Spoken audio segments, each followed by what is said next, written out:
Hello అందరికీ, అందరూ ఎలా ఉన్నారు?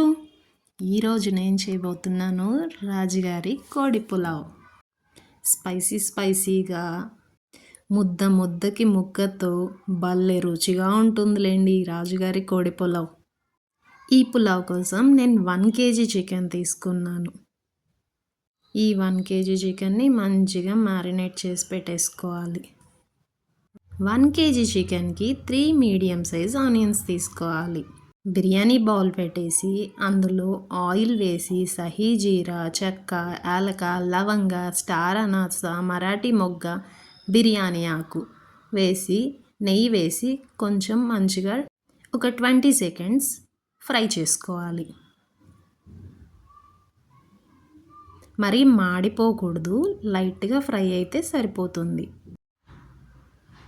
ఇలా ఫ్రై చేసుకున్న తర్వాత ఆనియన్స్ సన్నగా పొడవుగా కట్ చేసి పెట్టుకోవాలి. అలా కట్ చేసుకున్న ఆనియన్స్ ఇందులో ఇప్పుడు వేసుకొని గోల్డెన్ బ్రౌన్ వచ్చే వరకు మంచిగా ఫ్రై చేసుకోవాలి కలుపుకుంటూ.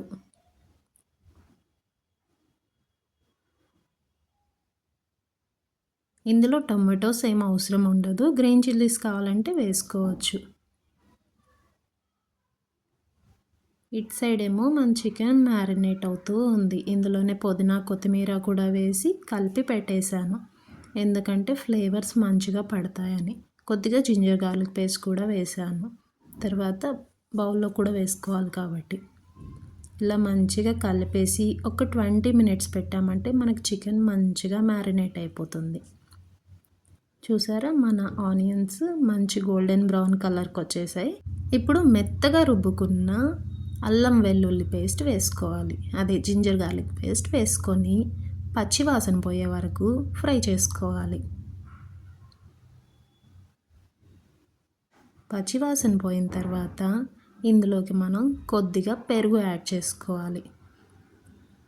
పెరుగు వేస్తే టెక్స్చర్ భలే రిచ్గా ఉంటుంది. పెరుగు కొంచెం మంచిగా ఫ్రై చేసుకోవాలి. పెరుగు ఫ్రై అయిపోయింది, చూసారా ఆయిల్ పైకి తేలుతుంది. మనకు గ్రేవీ ఈ కన్సిస్టెన్సీ ఉంటే సరిపోతుంది. బౌల్ పెద్దగా ఉండడం వల్ల గ్రేవీ తక్కువగా కనిపిస్తుంది, బట్ 1 కేజీ చికెన్కి ఈ గ్రేవీ మంచిగా సరిపోతుంది.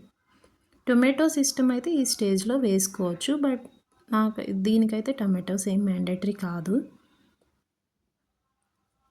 గ్రేవీ ఇలా అయిన తర్వాత మనం 20 మినిట్స్ ముందు మ్యారినేట్ చేసి పెట్టుకున్న చికెన్ని ఇందులోకి షిఫ్ట్ చేసుకోవాలి. చికెన్ని కొంచెం కలుపుకుంటూ మంచిగా రోస్ట్ చేసుకోవాలి, టక్కుమని మూత పెట్టేయకూడదు. ఇలా కలుపుకుంటూ ఫ్రై చేసుకోవాలి.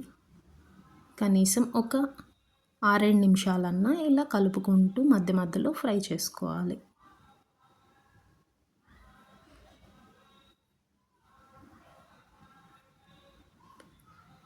ఇది ఇలా ఫ్రై అవుతుండగా మనం రైస్ తీసుకొని నీట్గా కడిగేసి నానబెట్టుకోవాలి.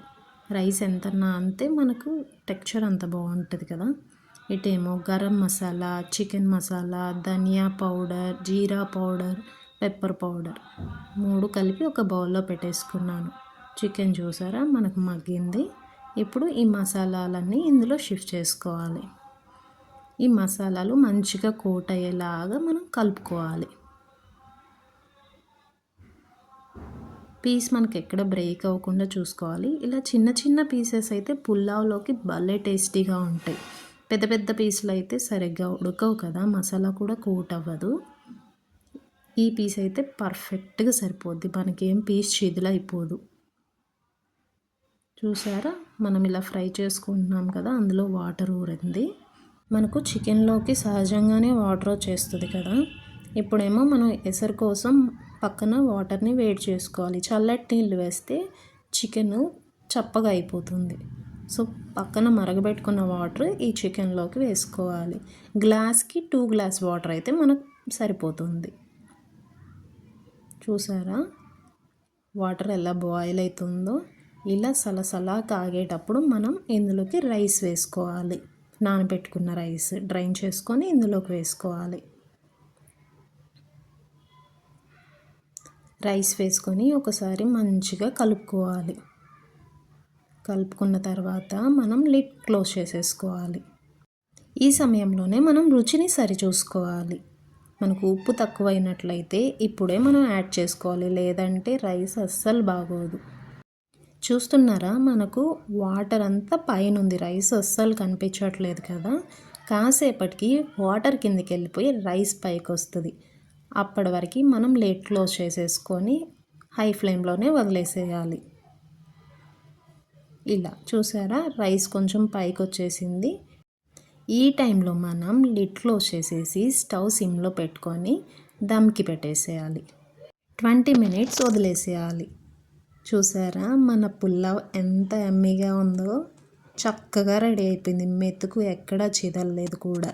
పీసెస్ కూడా ఎంత పర్ఫెక్ట్గా వచ్చాయో చూడండి, ఎక్కడ మనకు డ్యామేజ్ అవ్వలేదు. రైస్ అయితే పొడి పొడిలాడుతూ భలే ఉంది. అసలు చూసేకే కాదు, రుచి కూడా చాలా యమ్మీగా ఉంది. ఎంతో రుచికరమైన ఈ రాజుగారి కోడి పులావ్ మీకు నచ్చుంటే please like, share and subscribe. Thanks for watching. Bye.